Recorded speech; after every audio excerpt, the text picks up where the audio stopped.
მე კი მეგონა ელენეს ცეკვით დავიწყებით გადაცემის ნაწილს და მაყურებელსაც ისე გაახალისებ და როგორც ჩვენ გაგვახალისა რეკლამის დროს. ხო, მაგრამ ატეკი. ვიცეკო? იცეკვე. ატეკი. იცეკვე. კარგი. Forever young. I wanna be slow motion. მოვედით თქვენთან ძალიან საინტერესო სტუმარი ყავს და ნუცა დროა რომ ძალიან მაგარი და საინტერესო სტუმარი ყავს. კოტე თედელაური ძალიან ცნობილი ქართველი შეფს მზარეული. თამამად ვიტყვი და ვაკეთებ ძალიან საინტერესო კერძებს დღეს ესე ვაკეთებ აზიურ წვნიანს და ქათმის სალათას ასევე ქათმის სალათას კი არა ხილის სალათას მოდი ქათმის წვნიანს აზიურს და ხილის სალათას და აქ თავარ როლს თამაშობს ქათმის ხორცი რომელიც არის მნიშვნელოვანი ინგრედიენტი და ნახავთ თუ როგორ საინტერესო რეცეპტს შემოგთავაზებთ ესე იგი დღეს. კარგი, აბა მაშინ დავიწყოთ. რას ვამზადებთ? Monsieur Constantin. შევიდან მოვამზადოთ ხილის სალათს. რომელიც შეიძლება ეს აპეტაიზერად. ხილის სალათი ჩვენთვის გოგონებისათვის. კარგი. ბატონოც არა. კიდევ და აზიურ წვნიანს რომელიც არის ორივე ჩემი ესეთი რეცეპტით. როგორ ხედავ მე ამას ქართულ გემოს ცოტა აზიურ. შენი ინტერპრეტაციებით არის ეს ყოველივე. კარგი, მაშინ ჯეთი დავიწყოთ. მოდი თან პროცესი დავიწყოთ. მაყურებელს ავუხსნათ რომელი ხილი გამოვიყენოთ, ესე გიწინა. ამისათვის დაგჭირდება კივი. კივი, შვენიერი. წიფე თუ ისეთი არის მაგარი. რა, უმჯობესია რომ იყოს ოდნავ მაგარი. ოდნავ მაგარი. ცოტა მჟავე იქნება მაშინ. ცოტა მჟავე იქნება, სალათი იქნება ცოტა მომჟავ მოთქვილო კი. ხო. ანუ რომელიმე სხვა ხელით დავაბალანსებთ ამ სიმჟავეს მე როგორ ვწვდეთ. ეს არის ბანანი. ბანანა. იცანი საკ. ვერა. ესე იგი აქ გვაქვს კიდე ბროწეული გოგონებო და ვაშლი მწვანე კვასკვასა ვაშლი. ამას ყველაფერს გამოვიყენებთ, ხო? ვაშლს არა, ბროწეულს. მხოლოდ ბროწეულს. კარგი. ვაშლს არა? ვაშლს არა. რატო არ უხდება? ეს არის იმდენად მარტივია ეს ყველაფერი, ამას არაფერი დრო არ ჭირდება. ჩემ გემოში ვაშლი არ ჭდება ამ სალათში. ამას. მართლა, რატო? შეიძლება ზედმეტად მჟავე იყოს, მერე თუ სხვა მიზეზია. არა სტრუქტურაც სხვა აქვს. გემო ხო თავისთავად სხვა აქვს და რაღაც და სხვანაირი სტრუქტურის ვაშლი რომ ვნახოთ უფრო ისეთი ძალიან გინდა ხო რომ ვაშლის გემო არ მინდა რომ შევაყვაროთ. შენ რო გააკეთებ შენ საავტორო სალათს მერე გააკეთებ არა ხო ელენე სტუმარმა თქვა არ მინდა რომ ვაშლი გამოვიყენო დავჭირდები კი არა და არა მაშინ კარგი. მეორე მინდა. ამასობაში ძალიან სწრაფად მზადდება ხო? სალათას დაახლოებით 3-4 წუთი. სპანილსაც უმატებ? დიახ, ამ სალათს აქვს მწვანილი, ამ სალათს აქვს ნიორი. ნიორი ბანანთან ვაიმე, ერთი სული მაგდროდის გავსინჯავ. მე ეგეთი ტანდემი და ეგეთი ფერთა და გემოების გამა მე საერთოდ არ მინახავს არასდროს. ერთი წუთით, კარგი, კივი და ბანანი თქვათ უხდება ერთმანეთს. საკომაგრებს. კარგი, ეხლა ვერ წარმომიდგენია მართლა ნიორი. ეს ოხრახუშია ხო? შენ ნიორი თავის დროზე გეჭამა, კაი იქნებოდა. ეხლა ესეთი ხმა აღარ გეკ. გოგონებო, ჩვენი სტუმარი კონსტანტინე როგორც განსხვავდება, მისი ჩაცმულობით არის ძალიან ორიგინალური, ხო? ზუსტად ეგრე გამოიყურება მისი სალათიც. ამიტომ ვაცადოთ. მე ძალიან მოწონს ბზარეულის ქუდი. ქუდი ხო? კი, განსხვავებული ყველა შეფისგან ნამდვილად. ქუდი და ზუსტად ეგეთივე განსხვავებული კონცეფციის არის მისი რესტორანი, კაფე, ბარი, როგორ ვუწოდო? სახელი რომ არ ხო, სახელი არა. რატო გადაწყვეტეთ რომ სახელი არ ქონოდა? ამ სახელი ხალხმა უნდა დაარქვას ესე, რა მირჩენია ხალხს ქონდეს ეს. უბრალოდ მაქვს ერთი პატარა დროშა, რომ ამ დროშაზე არის გერბი. ხო? ამ გერბზე წერია ჩემი სტატუსი, სახელი და გვარი. შეიძლება ვიღაცამ იფიქროს, რომ ამ ობიექტს ქვია შეფ. შეიძლება ვიღაცამ იფიქროს, რომ შეფ კონსტანტინ თედელური. ანუ უბრალოდ აღიქვას ეს როგორც ინფორმაცია. ჩვენ თუ მოგვინდება ანუ აი მივდივარ შეფ კონსტანტინთან. მე ესე ვიტყოდი. და რაც თავარი არის, ესე მენიუ არ გაქვს, ხო, კოტე, როგორც მენიუ არ მაქვს, ხო. მენიუ არ გაქვს? რაც საინტერესოა რა. და როგორ ხდება მე? წინასწარ ხდება მაგალითად საკუთარი მენიუს გიდგენენ თუ შენ თავაზობ რამე ალტერნატივა? შეფს ვერაფერს ვერ უცდია. კონცეფცია მაქვს, მოდიხარ შეფთან სამზარეულოში სტუმრად. ხო.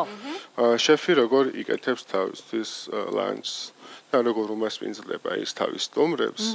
მე ამ პროგრამას თავაზობ ჯეიმს ბლუმარს. ანუ ვერავინ ვერაფერს ვერ მიკვეთავს. რასაც ახვედრებ, რასაც ახვედრებ, მაგრამ ოფიციალური ყველა წესის დაცვით. თუ არ მიყვარს. და კონსტანტინე, ალბათ იცვლება ყოველთვის შენი მენიუ, ოღონდ რომელიც ესე არ არსებობს.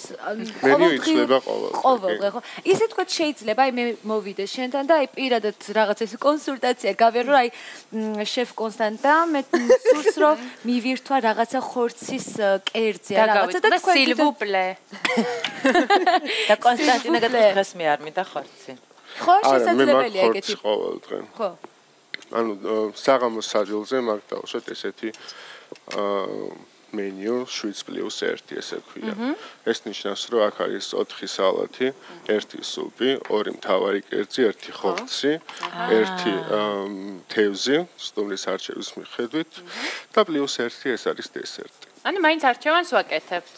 რაღაც დონეზე. წესებს გვიდგენ შეფი, მაგრამ მინიმალურ დონეზე ჩვენ ვირჩევთ თქვა 2 თევზს შორის რომელი თქვენ ირჩევთ ხო, დაახლოებით ესია, კი. და გითანხმდებით მხოლოდ იმაზე, თუ არის რამე პროდუქტი, რომელსაც თქვენ არ მიირთმევთ, ალერგია გვაქვს მაგალითად რაღაცაზე მიწის თხრობა. და მაინტერესებს მარტო მუშაობ, თუ ყავს იქ დამხმარე ადამიანები, ვინც თქვენთან ერთად ამზადებენ. რატომ მოსგონი რომ სუმარტო ხარ? რაღაც არ საუბრობ კონსტანტანა, ეგრე არ გამოვა ინფორმაციები მაქსიმალურად უნდა მოვაწოდო. მაგიერ ნუცას აქვს ბევრი ინფორმაცია კოტეზე და ყველაფერს მოვაყო. მე მოვყვავი ყველა. დაიწყე. მე ვიცი რომ კოტე არის არქიტექტორი. ხორცდები. მე ვარ არქიტექტორი. ერთი პროფესია. ერთი უკვე გავიგეთ. ვიცი რომ ბერლინში სწავლობდი ლანდშაფტის დიზაინს და უკვე როგორი საინტერესო ის არის, არა რა ქვია? შეხამება. და მაინტერესებს რა დროს წამოხვედი უკვე კულინარიაში ესე საფუძვლიანად და აქტიურად. ამ გასტრონომიასთან ზოგადად ესეთი მაქვს შეხება 17 წლის ასაკიდან. თავიდან ეს ყველაფერი დავიწყე ბარმენობით დაიწყე. რა საინტერესოა. მუშაობდი ბარმენად, პარალელურად სწავლობდი რაღაც კერძო სკოლაში და ვაპირებდი ჩამებარებინა არქიტექტურას. მუშაობდი ბარმენად, იმიტომ რომ გჭირდებოდა შენი პირადი შემოსავალი თუ უბრალოდ ეს სფერო იყოს, რაც ძალიან სიამოვნებდა თვითონ პროცესი. ერთ თეთრს არ ვიღებდი ხელთან, მაგრამ ენთუზიაზმის პერიოდი ხო არის. მაგიტომაც ბარმენები ხო მესაიდუმლოები არიან, თვითონ ყველას უსმენენ და არ ლაპარაკობენ ბევრს, ინახავენ მე ამ საიდუმლოებს. მოდი სანამ საინტერესოდ გავაგრძელებდე ჩვენ საუბარს, ეს აუცილებლად მოუყვეთ მაყურებელს, იმიტომ რომ ისე ლამაზად გამოიყურება და უცნაურად. უცნაურად კი. ესე იგი როგორც თქვით, კივი, ბანანი, ბროწეული, ნიორი, ჩაახეხა ერთი კბილი.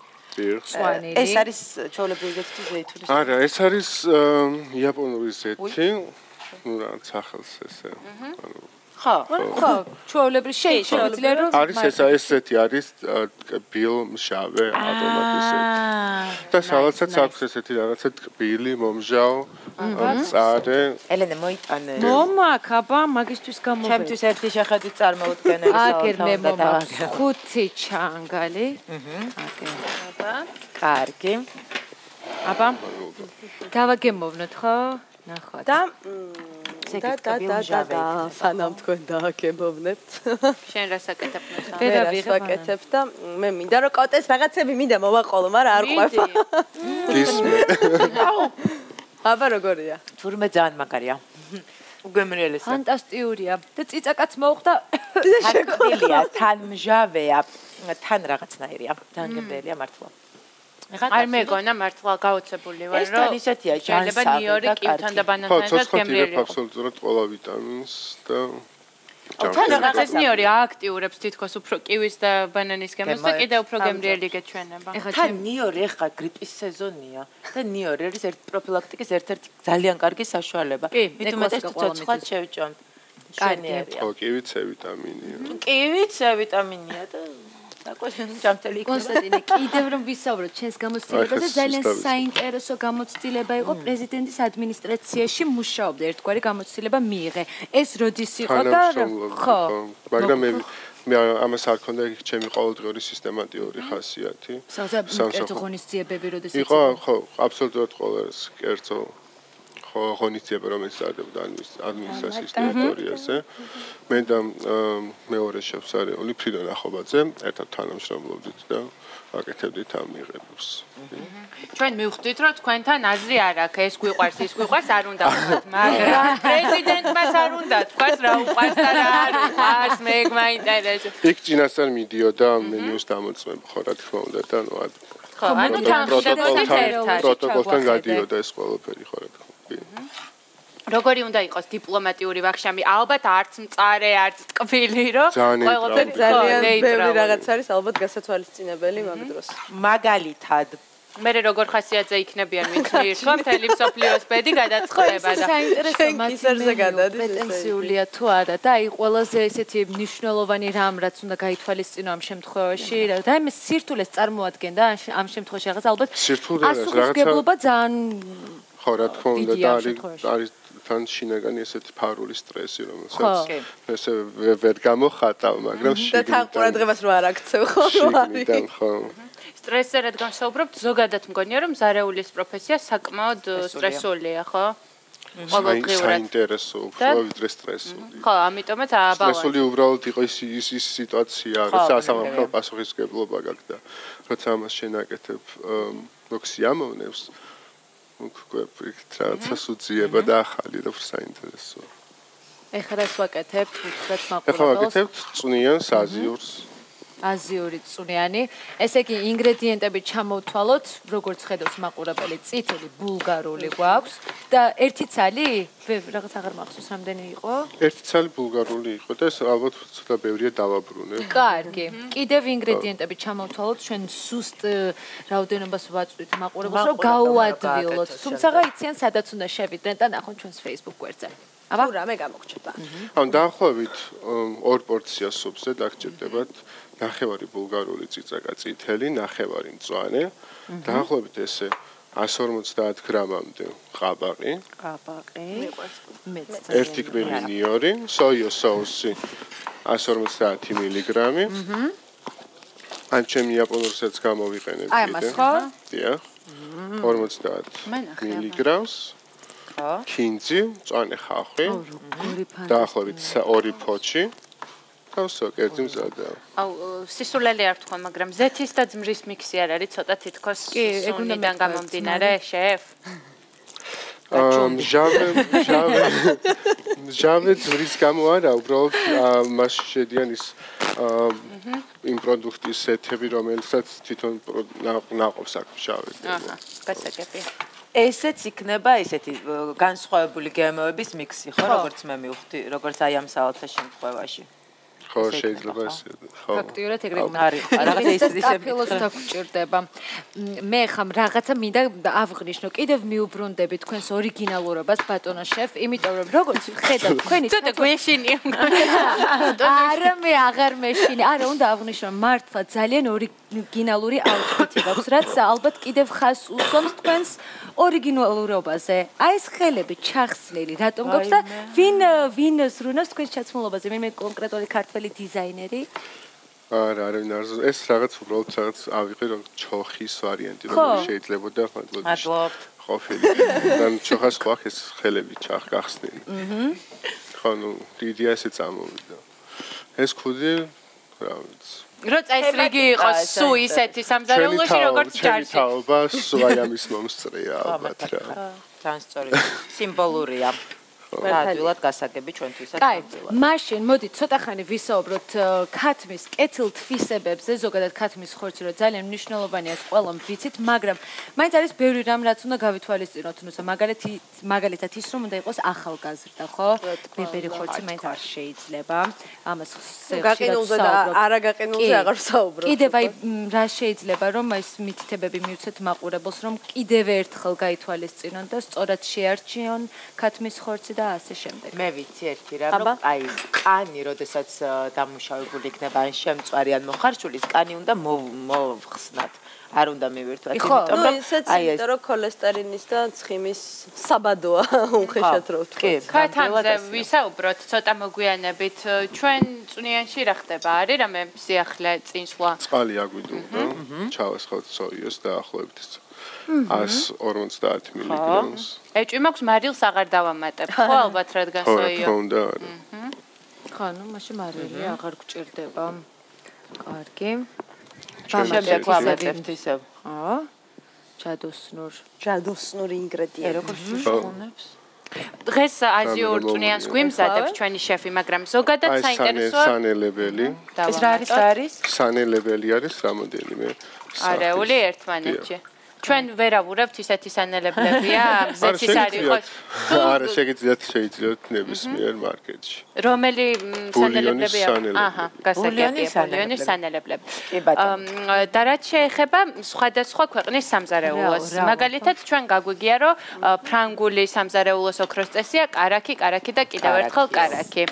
ზოგადად გვაინტერესებს თქვენთვის ყველაზე საინტერესო სამზარეულოები სხვადასხვა ქვეყნის და ქართული საერთოდ ოქროს წესს რო ვამბობდეთ, როგორც ფრანგებს აქვთ კარაქი და კარაქი, ქართულში რომელ სამ ინგრედიენტს ჩასავდით? თუ ერთი იქნებოდა კაცო. იცი სამწუხაროდ ქართულში ნიგოზი მაგრამ ეს უნდა დავარღვიოთ. თქვენ ნებაზე რო იყოს ეხლა რო ვადგენდეთ ჩვენ ხუთნი რა იქნებოდა ქართული სამეული.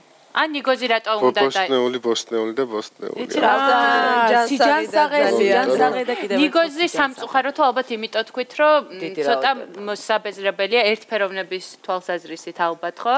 თუ ორგანიზმისთვის რომ მაინც და მაინც სასარგებლო არ არის და არა რა თქმა უნდა სასარგებლო და მაინც თავის ყველა კერძს რაღაც მაინც ერთი გემოსკენი ყავს ეს ხაზზე და ერთ ხო მართალია თან დიდი რაოდენობით კიდე ცუდია ჩვენი ორგანიზმისთვის. ეხა ამ წვნიანზეც რო ვისაუბროთ, ჩვენ ყველაფერს ჩავყრით ამ ბოსტნეულს წვრილად ესე გძლად დაჭრილს და ალბათ დიდი ხანი ხარშვა არ ჭირდება, რომ ეს ყველა გემო ძალიან ცოცხალი და ესეთი იყოს, რა ქვია, ცინცხალი. ხარშვა საერთოდ არ ჭირდება, უკვე მორჩად. ფაქტიურად ხო? ესე იგი თერმულად, მინიმალურად ვამუშავებთ თერმულად და თავთ ეგრევე ცეცხლიდან გადავდგავთ ცოცხლად, ეს ყველა ბოსტნეულის გემო ჩუნდეს და ნახეთ რა ლამაზია ერთად. არა, ის კი გამიგია რომ არ ბოსტნეული არ უნდა დავამუშავოთ ძალიან თერმულად, მაგრამ ქათამი დაუმეტოთ? აბა, ქათამს ვუმატებთ უცბად? აბა რა. მაგრამ აი რა იდეა გაჩნდა ხედა? ესე იდეები ხშირად ჩდება, რომ აი სულ შეიძლება დაიწყო რაღაც კერძი და საერთოდ სხვა. მაგრამ ეხლა ქათამი რადგან დაემატა, ალბათ ეგრევე არ გამოვრთავთ, ხო? უმიხორცი რო არ ვჭამოთ. უბრალოდ ბოსტნეულს დავამატებთ გვიან შედარებით, ხო? დაახლოებით ამას 2 წუთი დაჭირდება. მეტი არა ხო, მალე მოიხარშება. თან ნუ აი ფერს რო შეიწვის უკვე მივხვდებით რომ მოიხარშა და მზად არის და და უკვე შემდეგ ჩავამატებთ ბოსტნეულს. დაახლოებით 1 კბილს. ხო. და ბოსტნეული იქნება ესეთი ხრაშუნა და არა კი, მე მიყვარს მაგალითად ბევრად მირჩენია ცოცხალი იღებ ბუნებრივად. აი ესე იგი მაყურებელს კიდევ მაგრამ არა ერთ-ერთი მედი პრეპარატი რომელიმე ესე ჯანმრთელად ვერ მოგაწოდებს ამ ყველაფერს როგორც შენ ამან ბუნება მოგცა და ყურადღებით უსმინე შენ ნუცა აბა ინგრედიენტები ჩამოვთვალოთ ეხა ისევ რომ ჩვენი მაყურებელი არ ჩამოგწეს ჩვენ გვაქვს დაახლოებით 1 ლიტრ 800 მილილიტრი წყალზე გვაქვს 150 მილილიტრი სოიოს სოუსი გვაქვს 2 კბილი ნიორი ეს ჩვენი არაჩვეულებრივი მზეთი და სანელებლების მიქსი გვაქვს 1 ბულგარული 1 სტაფილო და ნახევარი ყაბაყი, მაგრამ ბულგარული ნახევარი. ბულგარული ნახევარი ყაბაყი. 100 გრამამდე ყაბაყი, 100 გრამამდე ბულგარული ძალიან დაბალანსირდება. და ქათმუშა რომელიც ბევრი ქინძი და კიდევ რა, ნიორი ვთქვი უკვე, ხო. აზიურ სამზარეულოში მოქმედებს წესები? თუ არ კონკრეტდებიან ესე სამი ძალიან ცოტა გვეუბნებიან და ბევრ ამბებს აზიურ სამზარეულოში კი არა, საერთოდ არც ერთ სამზარეულოში აღარ. ხო. თავი წესია, რომ წესებს არ უნდა დაემორჩილო და მუდმივად ექსპერიმენტები გააკეთო. კარგი პრინციპია ცხოვრებაშიც. გააჩნია. ისეთი არომატები. არომატებია. და სულ რა მორჩა? ეგ არის? არა. ვუალა. 1 წუთით. ესე იგი გადმოვიღოთ ახლა. ანუ სალატი მე მგონი აღარ ჯამში 6 წუთში მზად არის. მენიუ რომ კოტესთან არ არის ხო როგორ სწრაფად მზადდება ყველაფერი. არ არის საჭირო. და იცი რა მაინტერესებს მოყვებათ ქართველი სტუმრები, ქართველები ადვილად მოდიან ამ ექსპერიმენტებზე, იმიტომ რომ ცოტა გვიჭირდა იგივე აი ამ კონცეფციის რესტორანს რამდენიმე წლის წინ შეიძლება საერთოდ არ ემუშავა, იმიტომ რომ ყველა წავიდოდა კონკრეტულად რაღაცა ერთი ქაბაბის საჭმელად სადღაც რესტორანში და რო შესულიყავი და ბანანი, კივი და ნიორი მაქვს შეიძლება ეთქვათ რომ ამას არ გავს. რეაქციას მქონდა თავიდან არ მაქვს მენიუ, მე რო ეს მენიუს ჩამსვა, არავინ არასდროს არ შეუკვეთავდა ამას თები და ესე მასი. ხო, მართალია, მე მართლა არ შევუკვეთავდი. ეხლა როცა გავსინჯე სიამოვნებით ნამდვილად კიდევ დავამატეთ მწვანე ხახვი, ხო? მწვანე ხახვი და წითელი წიწაკა. წითელი წიწაკა, კარგი. შეგვიძლია უპრესტორე, შეგვიძლია დავაგემოვნოთ. გავსინჯო. აბა. აია. შეფი არის თუ არა კმაყოფილი? შეფ რა აკლია? არაფერი აკლია. რა კარგია, რა კარგია. აქ ყველა ინგრედიენტი მიყვარს, რაც შეესწრეთ აზიურ კი ბატონო, მიხდი. რა ხან? აი ქათმები. გამოჩნდნენ. ქათამი ბავშვი. მოდი პირველი თებში იყოს მაკოს, იმიტომ რომ მაკო ძალიან უყვარს აზიური კი სამზარეულო. ბატონო, ნუცა კოზი ვინ და თუ გინდა შევეჯიბრებით მე და მაკო ერთმანეთს, ეხლა ვის უფრო უყვარს? აი, აქ იყო კოზი. აზიური. ჰოპ, კაი, მაგრამ დაგიცნობ, პატარა მეტი ბავშვთან არა, ჩემო სიყვარული. ნახე, ხა ნუ მოდი, აჰა, დაგებოვნე. კარგი, აბა. აბა გითხარი. მე ხوار დამეწובה. 1 2 3 ცოტა შეგიძლია ხო გა. დაიცა. აუ რა კარგი არ მინდა. კარგია. მაშა ძალიან კარგია, ძალიან. ცოტა ხანი და რა თქმა უნდა ჩვენ სტუმარს არსად ვუშვებთ, იმიტომ რომ უნდა გავაკეთოთ კიდევ ერთი ძალიან გემრიელი კერძი, ასე რომ იყავით ჩვენთან ერთად და დავბრუნდებით ძალიან მალე.